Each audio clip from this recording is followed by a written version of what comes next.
Hi everyone, and welcome to week 5 of Writing 111. So this is a peer review week. Most of you have already submitted your draft to me. If you have not, make sure you do that quickly. It's okay if your draft looks like a train wreck. I don't know about you, but mine sure does. You can have notes to yourself and comments. You can have points that just look like a bulleted list or an outline. I like to use subheadings as I draft to just think about what sections of my paper are going to look like. It's okay if it doesn't look like something complete, but by Tuesday it should be something that you can share with somebody in a peer review group.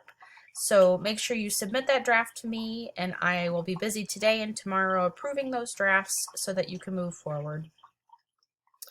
So I've included a reading this week on reflection. After you complete your essay in week 6, you will spend some time reflecting on that process, which is a critical sign of your awareness as a writer. I'll ask you questions like, what would you have done differently if you had more time?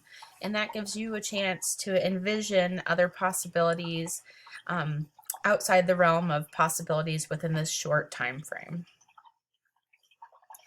So this is a peer review week. I've included the assignment here. I'll put your groups together once I've approved your drafts. So you can read that assignment.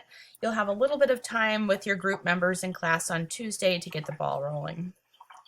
So remember, your final draft will be due next week.